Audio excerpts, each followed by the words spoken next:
The house was a fortress, 3 stories of stone and steel, surrounded by walls topped with security cameras that swept the perimeter in endless, vigilant rotations. Armed guards stood at the gates, their breath visible in the cold air, hands never far from the weapons concealed beneath their coats. More guards patrolled the grounds, their footsteps crunching on the frozen grass, their eyes scanning for threats that might never come but could never be dismissed. Inside, the mansion was silent, not the peaceful silence of a quiet evening, but the heavy, oppressive silence of a place where joy had been suffocated by fear. The marble floors stretched endlessly, polished to a mirror shine that reflected the crystal chandeliers hanging overhead. Expensive paintings lined the walls, masterpieces that cost more than most people earned in a lifetime, but no one stopped to admire them. The furniture was immaculate, untouched, arranged with the precision of a museum display. Everything in the house was perfect, controlled, and utterly devoid of life. Vincent Romano stood in his office on the 2nd floor, staring out the bulletproof window at the winter landscape beyond. He was 42 years old, though the weight he carried made him feel decades older. Tall and broad-shouldered, with dark hair beginning to silver at the temples, he commanded attention without effort. His suit was custom-tailored, dark gray with subtle pinstripes, fitted perfectly to his frame. A watch that cost more than a car gleamed on his wrist. Everything about his appearance spoke of power, control, and wealth, but his eyes told a different story. They were gray like storm clouds before rain, and they held a coldness that made grown men look away. Vincent Romano was not a man you crossed, not a man you questioned. In the world he inhabited, a world of shadowy dealings, unspoken rules, and swift retribution, his name carried weight. People feared him, respected him, obeyed him without hesitation. He had built his empire on that fear, brick by careful brick, decision by calculated decision. He'd made choices others couldn't stomach, eliminated obstacles others couldn't handle, and never once allowed sentiment to cloud his judgment. Until 6 years ago, until the twins were born. A soft knock on the door pulled him from his thoughts. "Come in," Vincent said, his voice low and measured. The door opened, and Marcus Chen entered. Marcus had been Vincent's head of security for 8 years, a former military specialist who'd found the private sector more profitable and less restrictive. He was compact and efficient, with sharp eyes that missed nothing, and a calm demeanor that never cracked under pressure. "The evening schedule, boss," Marcus said, approaching the desk and laying down a tablet. "Everything's confirmed. Route's been scouted 3 times. Teams briefed. We'll have 4 vehicles, 12 men total. Restaurant's been notified. They're clearing the back section like you requested." Vincent picked up the tablet, scanning the details with the same intensity he brought to every operation. Routes color-coded for risk levels. Backup plans labeled A through D. Medical evacuation protocols. Communication frequencies. Nothing was left to chance. "Time frame?" Vincent asked. 90 minutes, maximum. In at 7, out by 8:30. That gives us darkness both ways and minimal traffic. Vincent nodded slowly, setting down the tablet. "And the location's secure?" "As secure as any public place can be. Small family restaurant, been there 30 years. Owners, cooperative, understands the situation. No cameras inside except ours. Kitchen staff's been vetted. It's as clean as we're going to get for something like this. Something like this. Taking 2 6-year-old children to dinner on Christmas Eve. An act so simple, so ordinary for millions of families across the country. Yet for Vincent Romano it required the planning and resources of a military operation. "They've been asking about it all week," Vincent said quietly, almost to himself. "Emma, especially. She keeps signing outside and people and Christmas lights. I keep telling myself it's too risky, that anything outside these walls is too dangerous." Marcus was quiet for a moment, choosing his words carefully. "With respect, boss, they're 6 years old. They've barely left this property in their entire lives. At some point..." "At some point, what?" Vincent's voice sharpened. "At some point I should just pretend the world is safe? That there aren't a dozen people out there who'd love nothing more than to hurt me by hurting them? No, sir. But isolation is its own kind of hurt."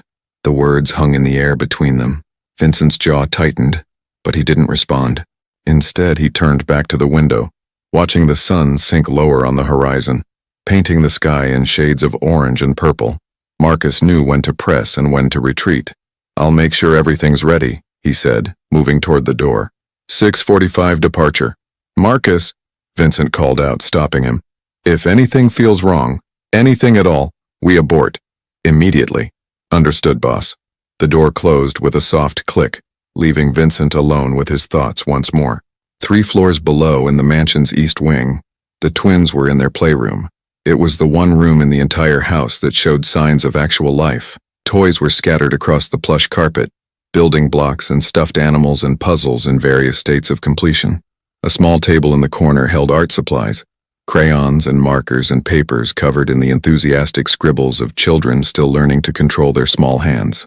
The walls were painted a soft yellow, warmer than the cold whites and grays that dominated the rest of the house, and someone, probably the housekeeper, Mrs. Chen, had put up construction paper decorations for Christmas. Emma Romano sat cross-legged on the floor, her dark curls falling around her face as she concentrated on a puzzle. She had her father's gray eyes, though hers held none of his coldness, only curiosity and a brightness that persisted despite the limitations of her world. She wore a red sweater with a reindeer on it, specially chosen for tonight's outing, though she didn't fully understand where they were going or why it was special. Her brother Liam was at the window, his hands pressed against the glass as he stared at the grounds beyond. He was taller than his sister by an inch, with the same dark hair, but his mother's softer features, or so Vincent had been told. Vincent never spoke about their mother, and the twins had no memories of a woman they'd never known. Liam turned from the window and began signing rapidly to his sister, his small hands forming the shapes with the fluency of a native speaker. Emma, look, snow, maybe. Emma looked up from her puzzle, her face brightening. She signed back, equally fluent. Snow? Real snow? Not just cold? Sky looks like picture. From book. Remember? Their communication was beautiful in its silence, a complete language that existed in movement and expression, in the tilt of a head and the speed of hands. Most people seeing them would notice only the absence of sound. They wouldn't understand that silence wasn't empty for Emma and Liam. It was simply different. The door opened and their tutor, Miss Sarah Winters, entered. She was a woman in her 60s, gray-haired and patient, who had been teaching the twins since they were 2 years old. She was one of only 3 people in the household who were fluent in American Sign Language, Vincent being another, though his signing was more functional than elegant, and Mrs. Chen knowing only basic phrases. Good afternoon, my darlings, Miss Winters signed, her movements slow and clear. Are we excited about tonight? Both children rushed to her, their faces alight with an excitement that rarely had anywhere to go. Where are we going? Emma signed. Father won't tell us, just says special place. A restaurant, Miss Winters signed back. A place where people go to eat dinner together, with tables and chairs and other families. Other families? Liam's eyes widened. Other children? Miss Winters hesitated. She knew the truth, that the restaurant would be carefully controlled, that the children would be kept separate from other patrons, that this outing was less about normalcy and more about the illusion of it, but she couldn't bring herself to dim the light in their eyes. Perhaps, she signed, but remember, we must stay with Father and the security team. We must listen and be careful. Always careful, Emma signed, and there was something sad in the gesture. Always guards, always watching. Miss Winters knelt down, bringing herself to eye level with the little girl. Your father loves you very much. Everything he does is to keep you safe. Safe from what? Liam signed. We don't understand. What's out there that's so scary? How do you explain the reality of Vincent Romano's world to 6-year-old children? How do you tell them that their father's business, the sources of the wealth that surrounded them, the reasons for the guards and the walls, came with enemies? That there were people who would harm innocent children simply to send a message, to gain leverage, to strike at a man who had struck at them? You don't, Miss Winters thought. You let them have their childhood innocence for as long as possible. The world can be complicated, she signed carefully. But tonight, we're just going to have dinner and see Christmas decorations. Would you like to practice your table manners? The children groaned in unison, a sound they could make even if they couldn't hear it, a vibration in their throats that expressed their feelings perfectly. Vincent entered the playroom at 6:30, precisely 15 minutes before departure. He changed from his business suit into something slightly less formal. Dark slacks, a black sweater, a coat that concealed the firearm he never went without. His presence immediately changed the energy in the room, as it always did. Even his own children felt the weight of his authority. Father, Emma signed, rushing to him. Liam followed more slowly, always the more cautious of the two. Vincent knelt down, bringing himself to their level. Something he did consciously, remembering advice from a child psychologist he'd consulted years ago. Make yourself smaller. Meet them where they are. Show them they matter more than your power. Are you ready for our adventure? He signed, his movements less fluid than Miss Winters, but clear enough. Yes, Emma signed enthusiastically. Miss Winters says there will be decorations, and other people, and special food. All of that, Vincent confirmed. But remember our rules. You stay close to me. You hold hands with Miss Winters. You don't wander off. You don't approach strangers. Understood? Both children nodded solemnly, signing their agreement. Vincent studied their faces, so young, so innocent, so completely dependent on him for everything. The weight of that responsibility was crushing sometimes. Every decision he made, every risk he calculated, every enemy he created in his business dealings, all of it had consequences that could touch these two small lives. Their mother would have handled this differently, he thought. Not for the first time. Isabella would have known how to balance protection and freedom, how to let them experience the world without drowning in fear. But Isabella had died bringing them into the world, and Vincent was left to figure it out alone. Come, he signed, standing and offering each child a hand. The cars are waiting. The convoy assembled in the circular driveway like a small military operation. 4 black SUVs, identical and unmarked, their windows tinted dark enough to be illegal in most states. The lead vehicle carried 3 security personnel. Vincent, the twins, and Miss Winters would ride in the second vehicle with Marcus driving and another guard in the passenger seat. The third and fourth vehicles carried additional security and equipment. Mrs. Chen stood in the doorway watching as they loaded the children into the car. She'd worked for Vincent for 5 years, and in that time, she'd never seen him take the children anywhere public. Her husband Marcus had briefed her on the plan and she'd spent the day worrying. "Be safe," she called out, knowing they couldn't hear her but needing to say it anyway.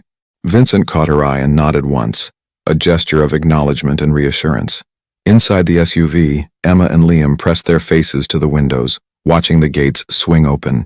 They'd been through those gates only a handful of times in their lives, always heavily protected, always to medical appointments or the occasional visit to Vincent's private office in the city, never for something as simple as dinner. The world beyond the gates was already dressed for Christmas. Houses they passed had lights strung along roof lines, inflatable snowmen and reindeer in yards, wreaths on doors. The twins signed rapidly to each other, pointing out everything they saw, their excitement building with each block. Vincent watched them, feeling something unfamiliar tighten in his chest. It might have been joy, watching his children experience something so simple, or it might have been fear, knowing how many things could go wrong. With Vincent, it was often hard to tell the difference. Marcus navigated the streets with practiced efficiency, taking a route they'd scouted multiple times. The other vehicles maintained precise distances, close enough for rapid response, far enough to avoid looking like an obvious convoy. To most observers, they'd just look like traffic. ETA 12 minutes, Marcus said quietly, his voice calm and professional. Traffic's light, everything's clear. Vincent nodded, his hand resting on his phone, ready to abort the entire operation if Marcus gave the word. In the back seat, Miss Winters kept the children engaged, signing about the Christmas story, about traditions, about what they might see at the restaurant. She was good at her job, patient and kind, genuinely caring for these isolated children who had so little contact with the world. Will there be music? Emma signed. Like in the books? Miss Winters glanced at Vincent, unsure how to answer. The children understood intellectually that hearing people experienced sound. They'd read about it, seen videos with captions, but they couldn't truly comprehend what they were missing. There might be, Miss Winters signed carefully. But remember, we experience the world differently. We feel vibrations. We see expressions and movements. That's our music. Emma seemed satisfied with this answer, turning back to the window. The restaurant came into view 8 blocks later, a small, family-owned Italian place called Marino's, tucked between a dry cleaner and a bookshop that had been there since the 1950s.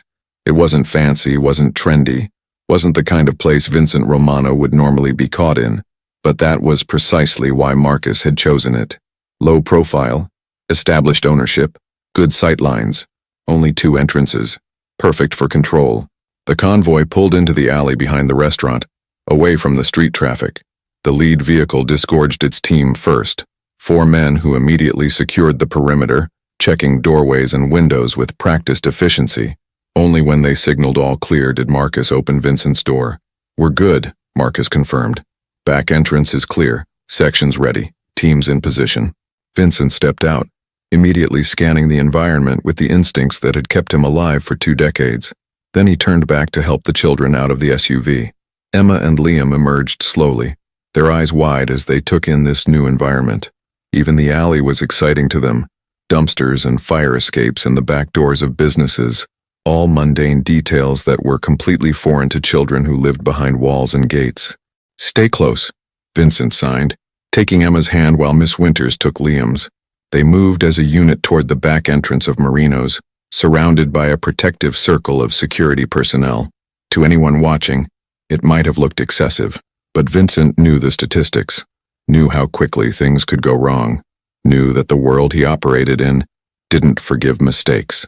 The back door opened, and a nervous-looking man in his 50s appeared, Tony Marino, the owner. He'd been contacted 3 days ago, offered a sum of money he couldn't refuse and given very specific instructions about tonight.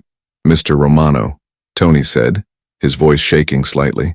"Everything's ready, just like you asked. Back section's completely private. We moved all the other reservations to the front. Your party will have complete privacy." Vincent nodded, not bothering with pleasantries. He stepped inside, pulling Emma with him, his eyes immediately cataloging exits, potential threats, positions of his security team. The restaurant was exactly as advertised, small, old-fashioned, with red and white checkered tablecloths and candles and wine bottles. Christmas decorations hung from the ceiling, paper snowflakes and tinsel and strings of lights. The smell of garlic and tomato sauce filled the air, and somewhere in the front section, Vincent could hear the murmur of other diners celebrating their own Christmas Eves. But in the back section, separated by a partial wall and carefully positioned security personnel, there was only one table, set for 4, with a small artificial Christmas tree placed nearby, its lights twinkling in the dim restaurant lighting. Emma and Liam stopped in their tracks, staring at the scene with wonder. It was such a small thing. A table, some decorations, the warmth of a restaurant full of people celebrating. But to children who had spent their entire lives in isolation, it might as well have been a different planet. "Beautiful," Emma signed, her small hands trembling slightly with emotion. Liam just nodded, speechless, taking in every detail with those careful, observant eyes he'd inherited from his father. Vincent felt that tightness in his chest again, watching them. For a moment, just a brief, fleeting moment, he wondered if he'd been wrong, if all the protection, all the isolation, all the careful control had done more harm than good. But then his training kicked back in, his awareness spreading out like radar, cataloging every person in the restaurant, every sightline, every potential problem. He couldn't afford to be sentimental, couldn't afford to let emotion cloud his judgment. His children's safety depended on his vigilance. "Come," he signed, leading them to the table. "Let's sit." As they settled into their seats, Emma bouncing slightly with excitement, Liam still taking everything in, Miss Winters smiling gently at both of them, Vincent caught Marcus's eye across the room. Everything secure, Marcus signed with subtle gestures they'd developed over years of working together. Vincent nodded slightly, then turned his attention back to his children. For 90 minutes, he told himself, he could give them this small taste of normalcy, this brief window into the world that other children took for granted. 90 minutes, then back to the safety of the fortress, back to the silence. But for now, for this moment, he watched Emma point excitedly at the Christmas tree, watched Liam carefully examine the menu even though he couldn't read most of it yet, and allowed himself to believe, just for a moment, that perhaps this could work, that perhaps they could have this. The waitress who would change everything hadn't arrived at their table yet. That moment was still ahead, still waiting to unfold. For now, Vincent Romano sat with his children in a small Italian restaurant on Christmas Eve, surrounded by guards and walls of his own making, and tried to remember what it felt like to simply be a father. It was harder than any business deal he'd ever negotiated, and far more terrifying than any enemy he'd ever faced. Sarah Mitchell's feet were aching. It was barely 7 o'clock on Christmas Eve, and she'd already been on her shift for 9 hours straight. Her lower back throbbed with that familiar pain that came from carrying heavy trays and standing on unforgiving tile floors. Her hands smelled like garlic and dish soap, and there was a stain on her apron from when a customer's child had knocked over a glass of cranberry juice during the early dinner rush. But she smiled anyway because that's what you did when you worked for tips and needed every dollar. "Table 6 needs refills," Marco called from behind the counter, wiping down the espresso machine with practiced efficiency. Marco was Tony Marino's son, a stocky guy in his 30s who'd been working at his father's restaurant since he was old enough to bus tables. "And table 3 is ready for their check." "Got it," Sarah replied, grabbing the water pitcher and heading toward the front section of the restaurant. Marino's was packed tonight, as it always was on Christmas Eve. The Marino family had been serving Italian food in this neighborhood for 3 generations, and for many locals, eating here on holidays had become a tradition. The restaurant had that warm, lived-in feel that fancy places could never quite replicate. Walls covered in family photographs, mismatched chairs that had been repaired a dozen times, the kind of atmosphere that made you feel like you were eating in someone's home rather than a business establishment. Sarah had been working at Marino's for 2 years, ever since she'd moved to Chicago from a small town in Indiana. It wasn't glamorous work, and the pay was barely enough to cover her tiny studio apartment and her brother's expenses. But Tony was a decent boss who didn't ask too many questions and let her pick up extra shifts when she needed them. And lately, she always needed them. She refilled water glasses at table 6, a family of 5 with 3 children under 10, all dressed in their Sunday best for the holiday. The youngest was signing something to her mother, and Sarah felt that familiar pang of recognition. The signs were clumsy, clearly still being learned, but Sarah understood them perfectly. "More bread, please," the little girl was signing.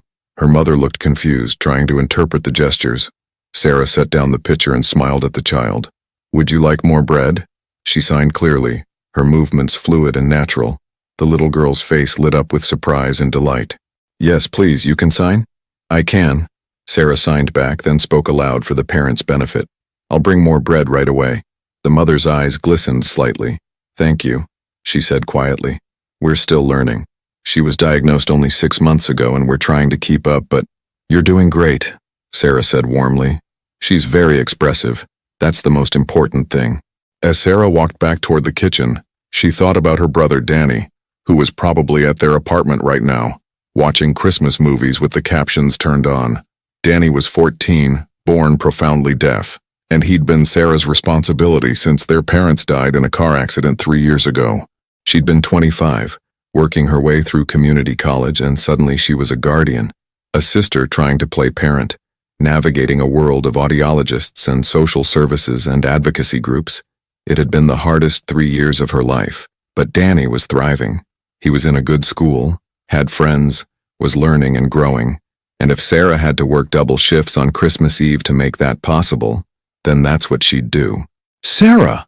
Tony's voice cut through her thoughts, urgent and low. He gestured for her to come to the kitchen, his expression tense in a way she'd never seen before. She pushed through the swinging door, worried something had gone wrong. "What's up, Tony? Everything okay?" Tony glanced around the kitchen where the cooks were busy with orders, then pulled Sarah aside near the dry storage area. "Listen, I need you to handle something for me tonight. Something unusual." "Okay," Sarah said slowly, her instincts prickling. "What kind of unusual?" "There's a private party in the back section. Very private, very important. They've requested complete discretion, and they're paying extremely well for it." Tony rubbed his face, looking uncomfortable. "I need you to be their server. Only you. No one else goes back there. You take their orders, bring their food, handle everything, and you don't talk about it afterward. Not to the other staff, not to anyone. Understood?" Sarah's unease grew. "Tony, what's going on? Who are these people?" "People who value their privacy," Tony said carefully. "Look, I can't tell you more than that, but I can tell you that everything's legitimate. There's nothing illegal happening, and you'll get a tip that'll probably cover your rent for 2 months. Can you do this?"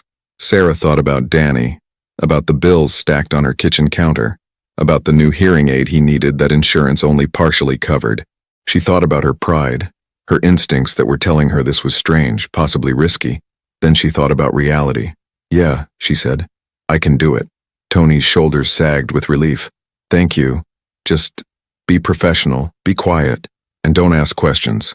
They'll let you know what they need." He handed her a small notepad and pen, then pointed toward the partial wall that separated the back section from the main dining area. Sarah had worked here for 2 years and couldn't remember that section ever being closed off like this. She smoothed down her apron, tucked a strand of her light brown hair back into her ponytail, and took a deep breath. Whatever this was, she could handle it. She'd handled harder things. Sarah stepped around the partition and immediately understood why Tony had been nervous. The back section had been transformed. All the tables except one had been removed, creating an open space that felt more like a private dining room than part of a restaurant. The single remaining table was set for 4, with cloth napkins instead of paper, real wine glasses instead of the usual cheap tumblers, and a small Christmas tree positioned nearby with carefully arranged presents underneath it. But what really caught her attention were the men. There were at least 5 of them positioned around the room's perimeter, standing rather than sitting, their postures alert and watchful. They were all wearing dark clothing, suits or tactical gear. She couldn't quite tell in the dim lighting, and they all had the same hard-eyed, observant look that made Sarah's instincts scream danger. Security. These were security personnel. What kind of family needed this level of protection for a Christmas Eve dinner? At the table sat a man who could only be described as commanding. He was in his 40s, broad-shouldered and impeccably dressed despite the casual setting. His dark hair was streaked with gray at the temples, and his face had the kind of sharp, angular features that would photograph well but seemed carved from stone in person. He sat with perfect posture, his hands resting on the table, his eyes scanning the room with the constant vigilance of someone who never truly relaxed. Next to him were 2 children, twins, Sarah realized immediately. A boy and a girl, maybe 6 years old, with matching dark curls and wide gray eyes that held a mixture of excitement and nervousness. They were dressed nicely, the girl in a red sweater and the boy in a button-down shirt, and they were looking around the room with the wonder of children who didn't get out much. An older woman sat on the children's other side, gray-haired and gentle-looking, her posture protective as she kept one hand on each child's shoulder. Sarah approached the table, her professional smile in place despite her racing thoughts. "Good evening. Welcome to Marino's. My name is Sarah, and I'll be taking care of you tonight. Can I start you off with something to drink?" The man, clearly the father, looked at her with those cold gray eyes, assessing her in a way that made her feel like she was being catalogued and evaluated for threats. Water for everyone. No ice in the children's glasses. His voice was low and controlled, the kind of voice that was used to giving orders and having them followed without question. "Of course," Sarah said, writing it down even though it was simple enough to remember. "I'll be right back with those." As she turned to leave, she noticed something. The little girl was signing to her brother, her hands moving in quick, fluid gestures. The boy signed back, his movements equally natural. Sarah's step faltered slightly. The children were deaf. She continued to the kitchen, her mind working. Private party, heavy security, a powerful-looking father with eyes like a winter storm.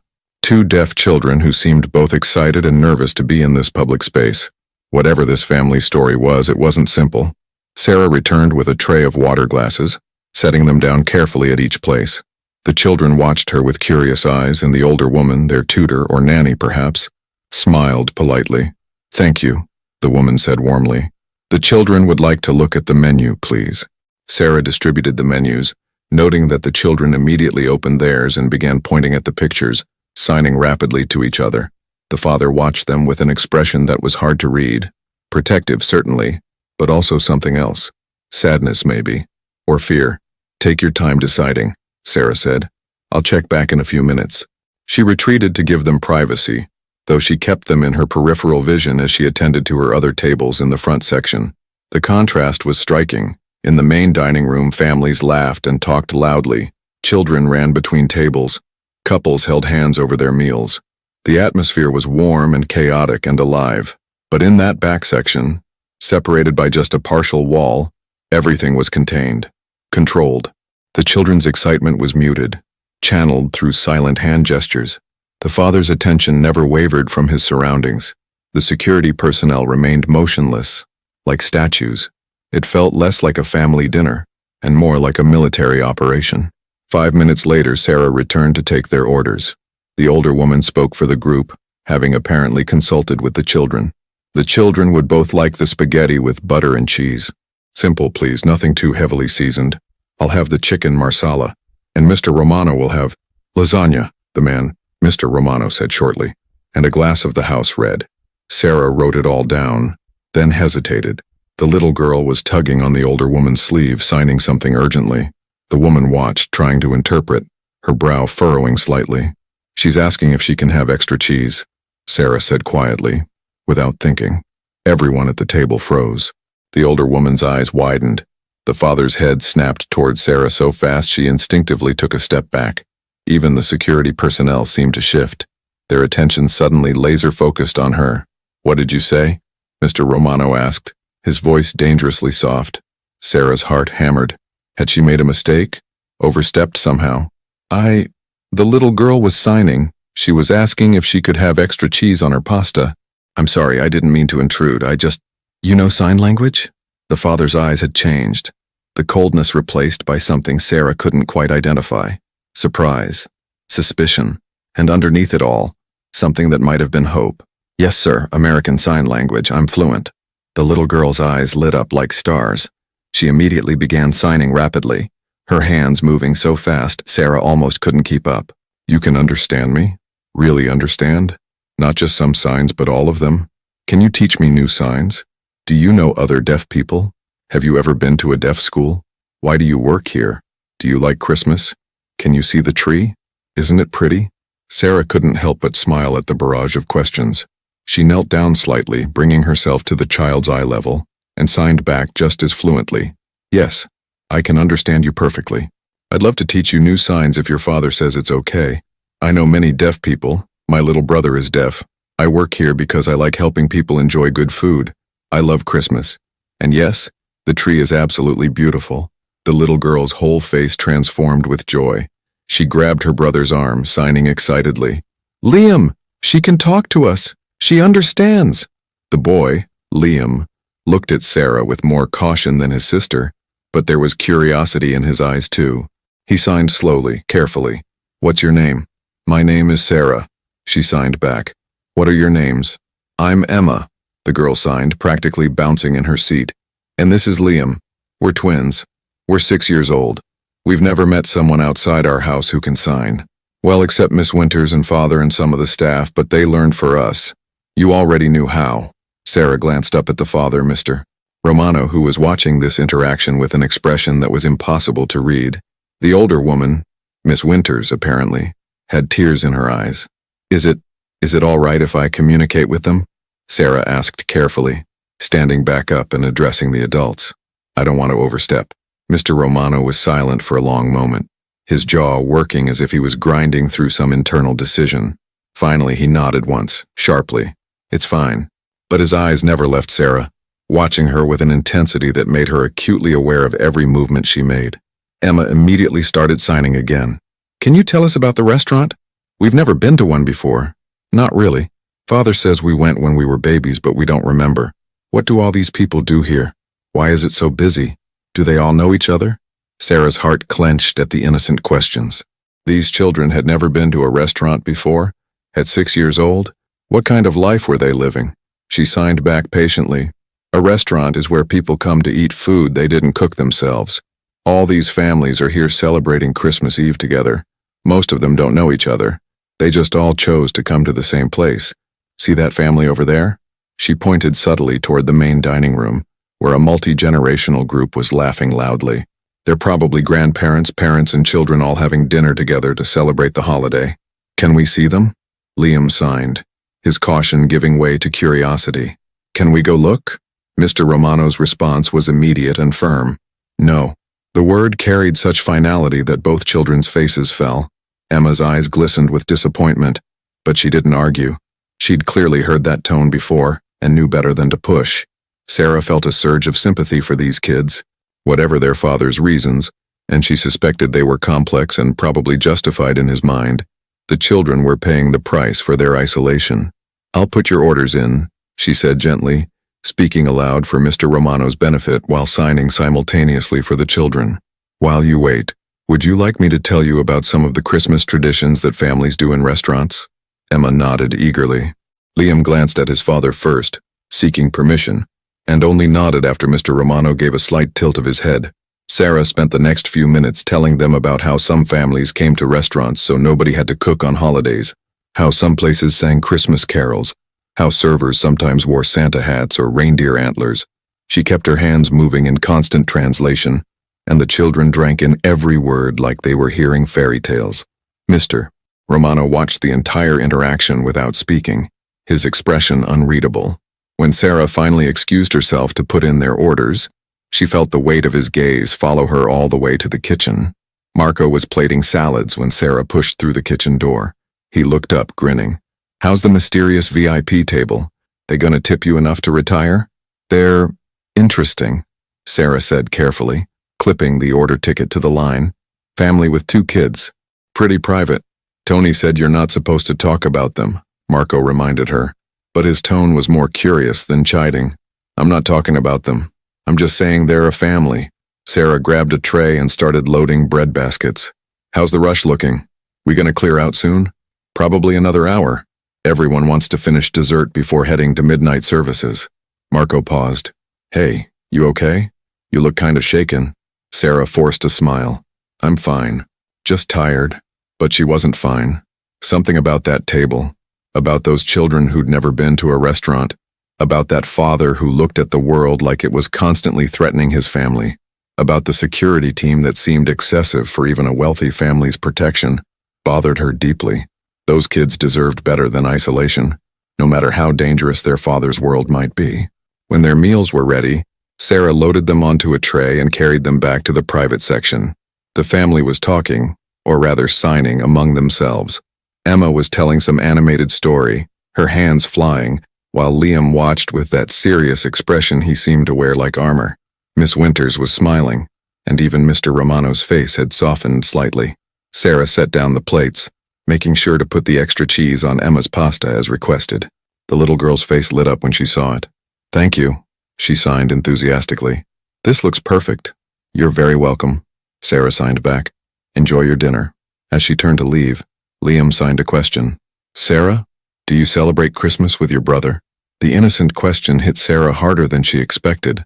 She thought about Danny, alone in their apartment right now because she'd had to work, probably eating microwave dinners and watching TV. "We celebrate when I get home from work," she signed back, keeping her smile in place. "Late Christmas is still Christmas." Emma's face fell sympathetically. "You have to work on Christmas? That's sad." "It's okay," Sarah signed. "Helping families like yours enjoy their holiday makes it worth it."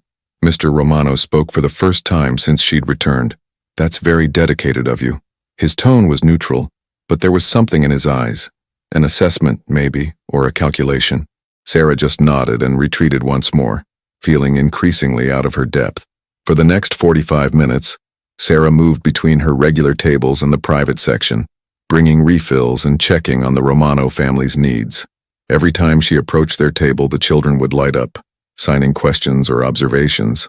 Emma wanted to know why some people used forks and some used spoons for their pasta. Liam asked about the Christmas tree decorations and what they represented. Both children were endlessly curious about the world beyond their isolated existence, and Sarah found herself drawn into longer conversations than she probably should have been having during a busy shift. But she couldn't help it. These kids were hungry for connection, for normalcy, for someone outside their controlled environment who understood them. And Mr. Romano, he was an enigma.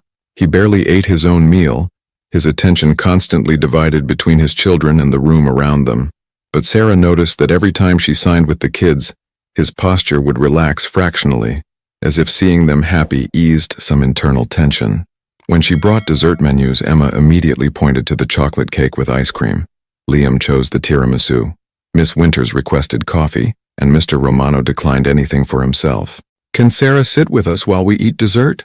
Emma signed, looking hopefully between her father and Sarah. "Please? She could tell us more stories about Christmas." "Emma," Mr. Romano signed, his movements sharp with parental authority. "Miss Sarah is working. She has other customers to attend to." Emma's face fell, and Sarah felt that pang of sympathy again. "Actually," Sarah said carefully, speaking aloud while also signing, "it's slowing down out front, and you're my only table in this section. If it's all right with your father, I could sit for a few minutes while you enjoy your desserts." She had no idea what possessed her to make the offer. It went against every professional boundary she usually maintained. But something about these children called to her, maybe because they reminded her of Danny when he was younger, lonely and isolated, desperate for connection with people who understood. Mr. Romano's eyes narrowed, studying her with that intense focus that made Sarah feel like he was reading her entire history in her face. She met his gaze steadily, trying to project nothing but honest intentions. Finally, he gave a single, curt nod. Emma practically vibrated with excitement as Sarah pulled over a chair from a nearby table and sat down. Miss Winters smiled warmly, and even Liam seemed pleased, his serious face softening. "Tell us about your brother," Emma signed immediately. "Is he nice? Do you play games together? Does he go to a special school?" Sarah thought about how to answer, aware that Mr. Romano was listening to every word, even though she was signing. "Danny is 14. He's funny and smart and sometimes drives me crazy, like all brothers do. We play video games together. Lots of games have visual cues and subtitles now, so we can both enjoy them. And yes, he goes to a school specifically for deaf students where he's learning alongside other kids like him." "There are schools like that?" Liam signed, his eyes widening. "With other deaf children?" "Many of them," Sarah confirmed. "Places where everyone signs, where being deaf is normal, where kids can learn and play and make friends who understand them." She saw Mr. Romano's expression tighten, but he didn't interrupt. Emma signed wistfully. "We only have lessons with Miss Winters. We don't go to school. Father says it's not safe." Sarah's heart broke a little. She glanced at Mr. Romano, saw the muscle working in his jaw, the internal struggle playing across his features. "Your father loves you very much," Sarah signed carefully, choosing her words with diplomatic precision. "I'm sure he has good reasons for his decisions, but that doesn't mean you can't learn about the world and dream about possibilities." Miss Winters nodded approvingly at the response. Mr. Romano said nothing, but Sarah thought she saw a flicker of something, gratitude maybe, in those cold eyes. The desserts arrived, carried out by Marco, who gave Sarah a curious look when he saw her sitting at the table. She'd owe him an explanation later, but for now, she focused on the children. Emma dove into her chocolate cake with the enthusiasm of a 6-year-old who didn't get sweets often. Liam was more cautious, carefully tasting the tiramisu and signing his approval to Miss Winters. "What's Christmas like at your home?" Emma signed between bites, her face smudged with chocolate. "Do you have a big tree? Lots of presents? Do people come visit?" Sarah thought about her small apartment, the modest tree she and Danny had decorated with ornaments from the dollar store, the handful of presents she'd scrimped and saved to buy. "Our tree is smaller than yours, but we decorated it together, which made it special. We don't have lots of presents or visitors, but we have each other. That's what matters most." "Do you and Danny talk in signs all the time?" Liam asked. "Even when you're alone?" "Mostly," Sarah confirmed. "Sometimes I'll speak while signing, but Danny is my primary language partner, so signing is natural for us. It's how we communicate best. Father learned to sign for us." Emma signed, looking at Mr. Romano with clear adoration. "He practices every day to get better. Miss Winter says he's very dedicated." Sarah glanced at Mr. Romano, saw him shifting uncomfortably with the praise. "That's wonderful," she signed. "Learning a new language as an adult is difficult. It shows how much he cares about connecting with you." For the first time all evening, Mr. Romano's expression softened genuinely. It transformed his face, making him look younger, less dangerous, almost vulnerable. "They're worth any effort," he said quietly, and though the words were simple, they carried enormous weight. The moment hung in the air, intimate and revealing, before one of the security personnel stepped forward and murmured something in Mr. Romano's ear. Immediately, the softness vanished. The walls went back up. Mr. Romano checked his watch and nodded curtly. "We need to leave," he announced, signing simultaneously for the children. "It's getting late." "Already?" Emma signed, disappointed. "But we were having such a nice time. We've been here 90 minutes. Mr. Romano responded, his tone brooking no argument. That was the agreement. 90 minutes. Precisely the time frame Tony had mentioned.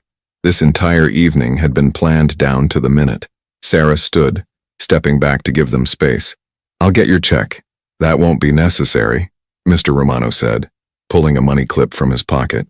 He counted out bills without looking at them. Hundreds, Sarah realized with shock, and placed them on the table.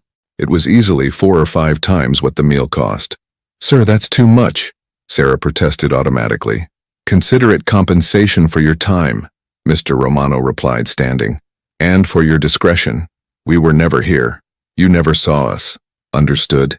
There was no threat in his voice, but there didn't need to be. The message was clear. "Understood," Sarah agreed. Emma rushed forward, grabbing Sarah's hand. "Thank you for talking to us," she signed with one hand. tears glistening in her eyes. This was the best night ever. Liam joined his sister, signing more formally. "It was an honor to meet you, Miss Sarah. Thank you for making us feel normal." The words pierced Sarah's heart. These children just wanted to feel normal. And apparently, 90 minutes in a restaurant with someone who could communicate with them naturally was the highlight of their isolated lives. "It was my honor," Sarah signed back, crouching down to their level. "You two are wonderful kids. Don't ever forget that you deserve happiness and connection, and all the normal things other children have." She saw Mr. Romano tense at the implicit criticism in her words, but she didn't take them back. These kids needed to hear it. Miss Winters gathered the children, preparing to leave. The security team moved into formation around them, creating that protective bubble again. "Mr. Romano paused before following them, looking at Sarah with an expression she couldn't read. "You were kind to my children tonight. That's not something I'll forget." "They're easy to be kind to," Sarah replied. "They're good kids who deserve more than—" She stopped herself, knowing she was overstepping. "More than what?" Mr. Romano asked, his voice dangerously quiet. Sarah met his eyes, refusing to back down despite every instinct screaming at her to be careful. "More than walls and isolation. They deserve friends and experiences and the chance to be children in the real world." For a moment she thought she'd gone too far. Mr. Romano's face hardened, and she could feel the tension radiating from the security team. Then, unexpectedly, he nodded slightly. "Perhaps you're right, but the real world is dangerous for children like mine. More dangerous than you could possibly understand." "Maybe," Sarah conceded, "but a cage is still a cage, even if it's gilded and well-intentioned." The words hung between them, challenging and honest. Mr. Romano's jaw tightened, but he didn't respond. Instead, he pulled a business card from his pocket and placed it on the table next to the cash. "If you're ever in need of work that pays better than this, call that number. Ask for Marcus, tell him Vincent sent you." Vincent. So that was his first name. "I'm fine where I am," Sarah said, though she pocketed the card anyway. Rent was rent, after all. The offer stands regardless. Vincent Romano turned to leave, then paused once more. "And Miss Mitchell, yes, I know your name, I know where you live, and I know about your brother. If I were a different kind of man, that knowledge might worry you. But I'm giving you my word that no harm will come to you or your family as a result of tonight. You showed my children kindness when you didn't have to. That means something." The casual revelation that he'd investigated her should have been terrifying. Instead, Sarah just felt tired. "I showed them kindness because they're kids who needed it, not because I wanted anything from you." "I know," Vincent said quietly. "That's precisely why it matters." He walked away, and the Romano family disappeared into the cold December night, surrounded by their security detail, leaving Sarah standing alone in the empty back section with a table full of cash and more questions than answers. Marco found her 5 minutes later, still standing there staring at the money on the table. "Holy," he breathed, seeing the bills. "Sarah, how much did they leave you?" "Too much," Sarah murmured, finally moving to collect the cash. She counted it quickly. $800 for 90 minutes of work. "Who were they?" Marco asked. "Celebrities? Politicians? Some kind of witness protection family?" "I don't know," Sarah lied, remembering Vincent's request for discretion. "Just a private family who valued their privacy." She cleaned the table mechanically, her mind replaying the evening. Those children's faces when they realized she could communicate with them. The way Emma had hugged her before leaving. Liam's careful thank you. Vincent Romano's cold eyes that had briefly shown warmth when he looked at his kids. And his warning about the real world being dangerous for them. What kind of life did that man live that required such extreme security? What had he done, or what had been done to him, that made him believe his children couldn't safely experience a normal childhood? Sarah finished her shift in a daze, deflecting Marco's questions, avoiding Tony's knowing looks. When she finally clocked out at 10:30, she stood in the cold December air outside Marino's, the business card heavy in her pocket. She should throw it away, should forget this entire strange encounter. But she thought about Emma and Liam, trapped in their fortress of safety, desperate for connection with the world. And she thought about Vincent Romano's face when his children smiled. Sarah pulled out her phone and called Danny. "Hey," she signed into the video call when his face appeared on screen. "Merry Christmas. I'm coming home. Want to watch a movie?" Danny's face lit up and he signed back enthusiastically. "Finally, I've been waiting all night. Everything okay? You look weird." "Yeah," Sarah signed, smiling despite everything. Just had an interesting night at work. I'll tell you about it later. Love you. Love you too. Danny signed back.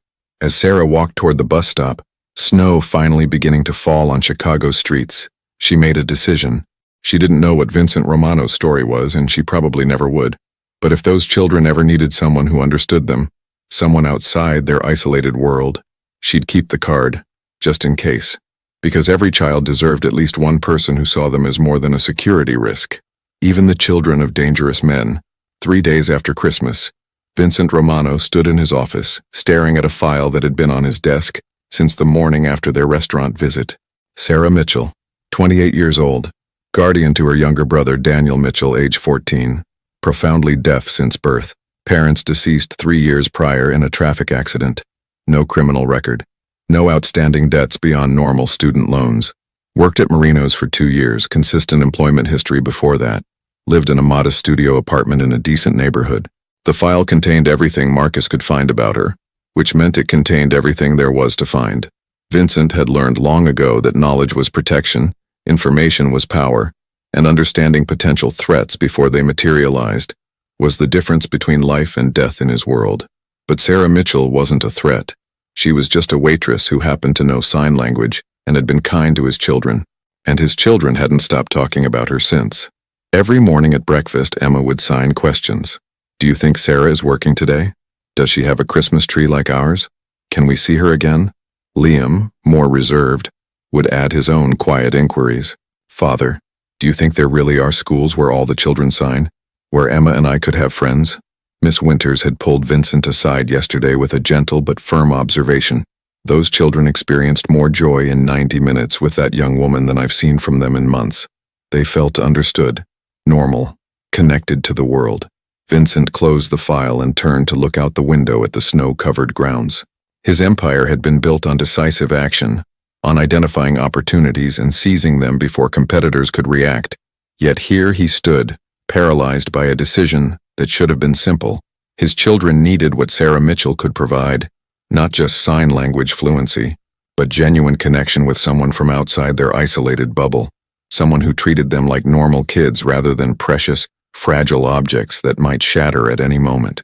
But letting anyone into their lives meant risk. It meant vulnerability.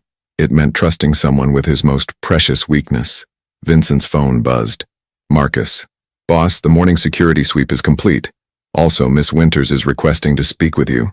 Says it's about the children's education. Send her up, Vincent replied. 5 minutes later, Miss Winters entered his office with the confident posture of someone who'd been teaching for 40 years and had learned to advocate for her students regardless of intimidating parents. Mr. Romano, she began, settling into the chair across from his desk without waiting for an invitation. We need to discuss the twins' development. Their tutoring sessions are going well, according to your reports, Vincent said carefully. Academically, yes. But education isn't just about reading and mathematics. Miss Winters leaned forward. Those children are 6 years old, and they've had virtually no socialization outside this household. They don't know how to interact with peers.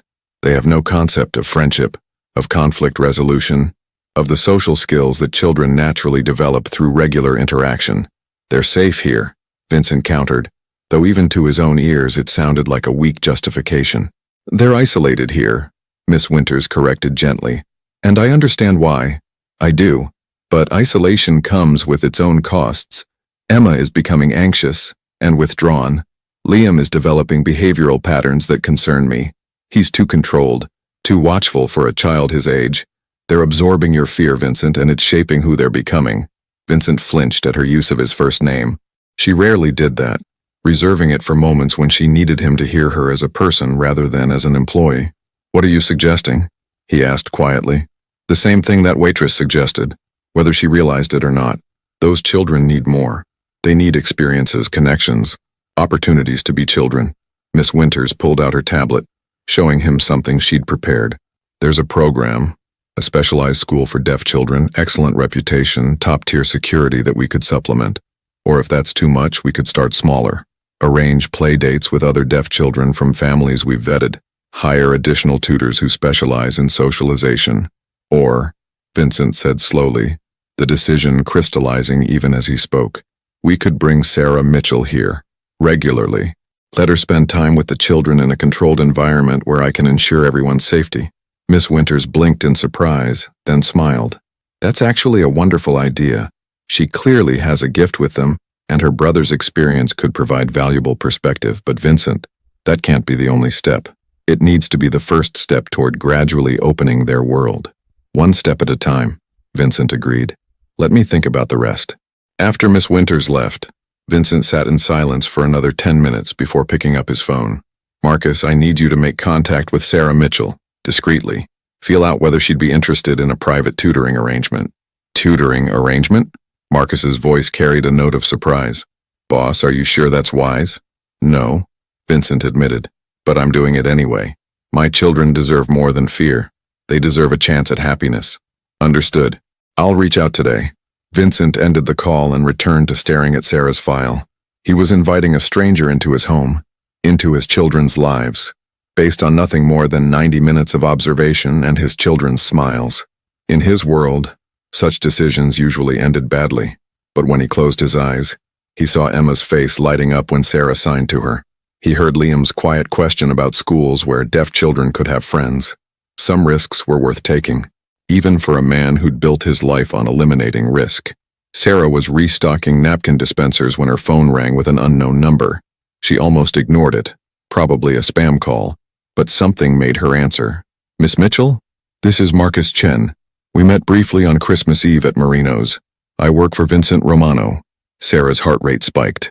She glanced around the empty restaurant. It was 2 in the afternoon, the dead zone between lunch and dinner, and stepped into the storage room for privacy. I remember, she said cautiously. Is everything all right? The children are fine. Better than fine, actually. They haven't stopped talking about you. Marcus's voice was professional but not unfriendly.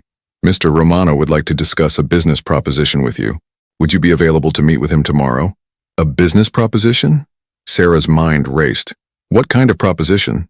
He'd prefer to discuss it in person, but I can tell you it involves spending time with Emma and Liam. Compensated time, at a rate significantly higher than your current employment. Sarah leaned against the storage shelves, processing this. Vincent Romano wanted to hire her to spend time with his children. The man who'd had her investigated, who lived behind walls and security teams, who clearly operated in a world she couldn't begin to understand. I don't know, she said honestly. I appreciate the offer, but I have a job here, and a brother to take care of, and… Miss Mitchell? Marcus interrupted gently. I understand your hesitation. Believe me, I advised caution myself, but those children need what you can provide. Not just sign language instruction. They have that. They need connection with someone who treats them like normal kids, someone who understands their world but isn't afraid of it. I saw them for 90 minutes, Sarah protested. You don't know that I'm the right person for this. Mr. Romano does extensive research before making any decision. He knows your background, your character, your capabilities, and more importantly, his children responded to you in a way they haven't responded to anyone outside their immediate household. Sarah thought about Emma's hug, about Liam's careful thank you, about 2 isolated children desperate for connection. She thought about the $800 in her bank account that had covered Danny's new hearing aid and the overdue electric bill. She thought about Vincent Romano's cold eyes and his admission that the real world was too dangerous for his children. If I agree to meet with him, Sarah said slowly, it's just a meeting, no commitments. And I want to know exactly what this proposition involves before I make any decisions. Completely reasonable, Marcus agreed. Tomorrow at 2, I can send a car to pick you up. No car, Sarah said firmly. Give me an address and I'll take public transportation. I'm not getting into vehicles with strangers no matter how well-intentioned. She heard what might have been a chuckle. Smart. I'll text you the address. It's a coffee shop in Lincoln Park, public and safe. Mr. Romano will meet you there. After hanging up, Sarah stood in the storage room for a long moment, staring at her phone. This was insane. She should delete the text when it came. Forget about the Romano family. Focus on her own life. But she kept seeing Emma's face, hearing her sign. This was the best night ever.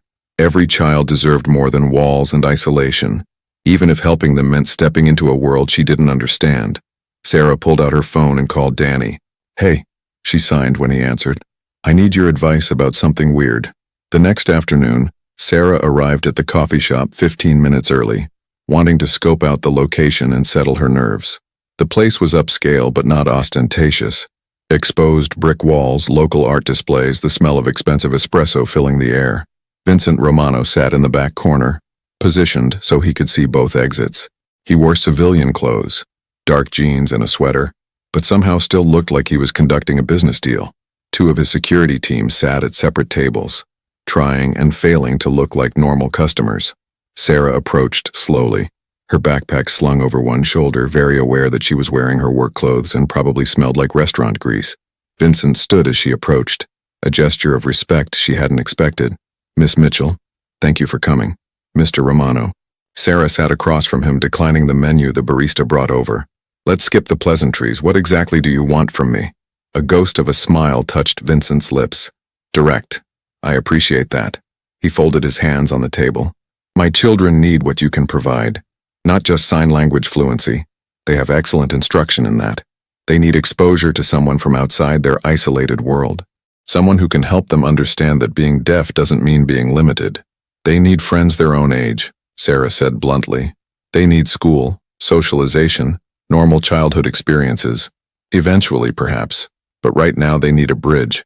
Someone who can help them transition from their protected environment to something more open." Vincent's jaw tightened. "I'm not naive, Miss Mitchell. I know my children's lives aren't normal. I know the isolation has costs. But the alternative is worse." "What alternative?" Sarah asked. "What are you so afraid of?" Vincent was quiet for a long moment, weighing how much to reveal. "I've made enemies in my line of work. People who would harm my children to hurt me. That's not paranoia. It's documented fact. 3 years ago, there was an attempted breach of our security.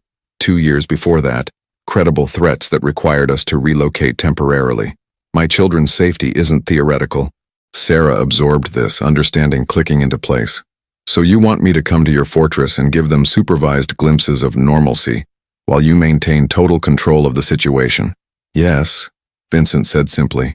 3 times a week, 3 hours per session. You'd work with them on language, social skills, share stories about your brother and the deaf community. Help them understand there's a world beyond our walls that they might someday safely access. In exchange, I'll pay you more than you currently make in a month." He named a figure that made Sarah's breath catch. "That's too much," she said automatically. "That's what their happiness is worth to me." The simple honesty in his voice disarmed her.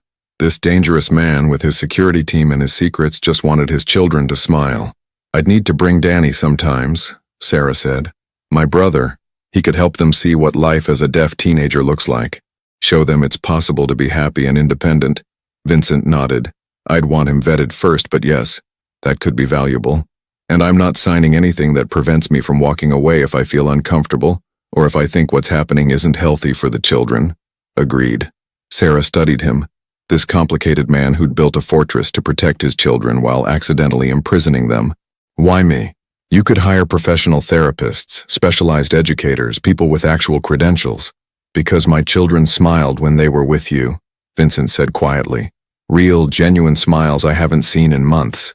Because you treated them like kids who deserved more, not like fragile objects to be protected. Because you challenged me to my face about their isolation, when most people are too intimidated to question anything I do." He leaned forward slightly. "I don't need someone who's afraid of me, Miss Mitchell.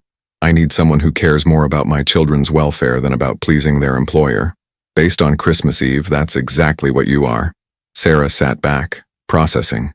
This could solve her financial problems, could help 2 isolated children who needed connection, could even provide Danny with a unique opportunity to mentor younger deaf kids. But it also meant entering Vincent Romano's world, whatever that actually meant. "1-month trial," she finally said. "We see how it goes, and either of us can end the arrangement with a week's notice. And I want complete honesty from you about any safety concerns. If there's a credible threat, I need to know so I can make informed decisions." "Deal," Vincent said immediately. "When can you start?" "After I talk to Danny and think about this for 24 hours. Sarah stood, slinging her backpack over her shoulder. "This is the strangest job offer I've ever received, Mr. Romano. I need to make sure I'm making the right decision." Vincent stood as well, extending his hand. "That's fair. Marcus will be in touch tomorrow afternoon for your answer." Sarah shook his hand. His grip was firm but not aggressive, and turned to leave. "Miss Mitchell," Vincent called after her. She paused, looking back. "Thank you for considering this. My children deserve someone who sees them as more than my weakness, someone who sees them as people. Sarah met his eyes, saw the vulnerability beneath the cold exterior. They're not your weakness, Mr. Romano. They're your humanity. Don't forget that. She walked out of the coffee shop into the cold afternoon, her mind spinning with possibilities and concerns. Behind her, Vincent Romano sat back down, a genuine smile on his face for the first time in weeks. Maybe, just maybe, his children could have more than safety. Maybe they could have happiness too. 6 months later, the Romano mansion felt different. Vincent stood at his office window on a warm June morning, watching the grounds below where something impossible was happening. His children were playing outside with other kids. 3 children from carefully vetted families, all deaf, all from backgrounds Marcus had investigated thoroughly, ran through the garden with Emma and Liam.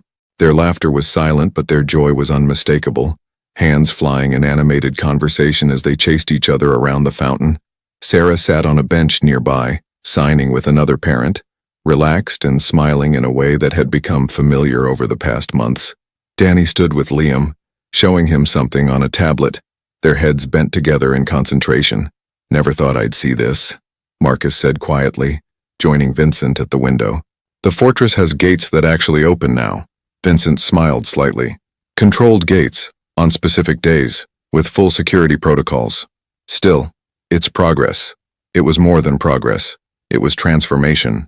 Sarah had been true to her word, arriving 3 times a week initially, then 4, then 5 as the children's needs became clear. She'd brought Danny, who'd become an unexpected mentor to the twins, showing them that being deaf didn't limit possibilities. She'd shared books, games, stories about the deaf community, slowly expanding their understanding of the world. But more importantly, she'd challenged Vincent at every turn. "They need to meet other deaf children," she'd insisted after the first month. "They need to leave the property occasionally," she'd argued after the second. "They need to attend the deaf community picnic," she'd demanded after the third. Each request had terrified Vincent. Each concession felt like stripping away protective armor.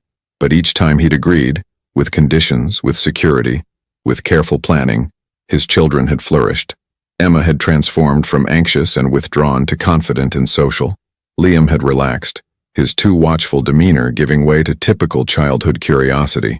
They still had challenges, still needed support, but they were becoming children rather than prisoners. "The school enrollment papers are on your desk," Marcus mentioned. "Sarah thinks they're ready for the fall semester." Vincent's jaw tightened. The specialized deaf school was the final frontier, sending his children somewhere he couldn't completely control, trusting strangers with their safety for hours each day. "I know," Vincent said quietly. "I'm reading them tonight." Downstairs, Sarah was gathering the children for their afternoon lesson. She'd created a routine the twins thrived on. Structured but flexible, educational but fun, always pushing them gently toward independence while respecting Vincent's security concerns. She'd also somehow become part of their lives in ways Vincent hadn't anticipated. Emma asked for Sarah when she had nightmares. Liam shared his drawings with her first, before anyone else. And Vincent had found himself seeking her opinion on decisions that had nothing to do with education. She'd become trusted, essential, important, and that terrified him more than any business threat ever had. That evening, after the playdate ended and the other families left, Sarah found Vincent in his office. "We need to talk about September," she said, settling into the chair across from his desk without invitation, a familiarity she'd earned over months of challenging him. "The school," Vincent said, not looking up from the enrollment papers. "Yes, Emma and Liam are ready, more than ready. They need this next step." Vincent set down his pen, finally meeting her eyes. "You're asking me to send them into a situation where I can't protect them completely. I'm asking you to trust that you've raised strong, capable children who deserve the chance to thrive." Sarah leaned forward. "Vincent, you've done an incredible job adapting. 6 months ago, these kids barely left the property. Now they have friends, experiences, confidence, but they can't stay in this bubble forever. What if something happens?" Vincent's voice was raw with honest fear. "What if my enemies? What if they grow up so protected that they can't function in the world?" Sarah interrupted. "What if your fear damages them more than any external threat could?" The words hung between them, challenging and true. Vincent looked past her to the window, where twilight was painting the sky in shades of purple and gold.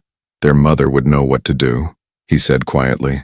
She would have balanced everything perfectly. I'm just improvising. You're doing better than improvising, Sarah said gently. You're learning to be the father they need, not just the protector you think they require. That takes courage. Vincent met her eyes, seeing understanding there rather than judgment. When did you become so wise about parenting? When I became Danny's guardian at 25 with no idea what I was doing. Sarah smiled. We're both just figuring it out as we go. The difference is you're finally willing to admit it. Silence stretched between them. Not uncomfortable, but weighted with unspoken things. Enroll them, Vincent finally said.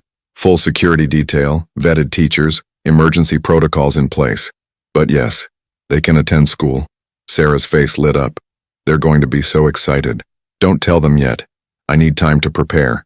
Vincent hesitated, then added, Thank you, Sarah, for pushing me, for seeing what they needed when I was too afraid to look. That's what friends do, Sarah said simply, standing to leave. Friends, Vincent repeated, tasting the word. He had employees, associates, business connections. But friends? That was a category he'd thought closed to him years ago. Sarah paused at the door. Vincent, your children aren't your weakness. They never were. They're your strength. They're the reason you're becoming a better man. After she left, Vincent sat in the gathering darkness, thinking about transformation and trust and the terrifying beauty of letting go. 3 months later, on the first day of school, Vincent stood with Sarah at the entrance to the Chicago School for the Deaf, watching Emma and Liam walk through the doors with their new backpacks and nervous smiles. Security was everywhere. His team, the school's protocols, emergency plans that had taken weeks to finalize. But for once, Vincent wasn't focused on the risks. He was watching his children step into their future. They'll be fine, Sarah said quietly, her hand briefly touching his arm. I know, Vincent replied, surprised to find he meant it. Emma turned back at the door, signing across the distance. Love you, Father. Liam added, Thank you for letting us come. Vincent signed back, his movements steady despite the emotion threatening to overwhelm him. I love you both. Be brave. As his children disappeared into the school, into their new life, Vincent felt something shift fundamentally inside him. Fear would always be there. Vigilance would never completely fade. But now there was something else too. Hope. Hope that his children could be safe and happy, protected and free, loved and independent. Thank you, he said to Sarah, meaning it with everything he had. You did this, Sarah replied, smiling. I just helped you see it was possible. They stood together in the morning sunshine, watching the school doors, both knowing this wasn't an ending. It was a beginning. For Emma and Liam, who were finally experiencing the childhood they deserved. For Vincent, who was learning that love meant letting go as much as holding on.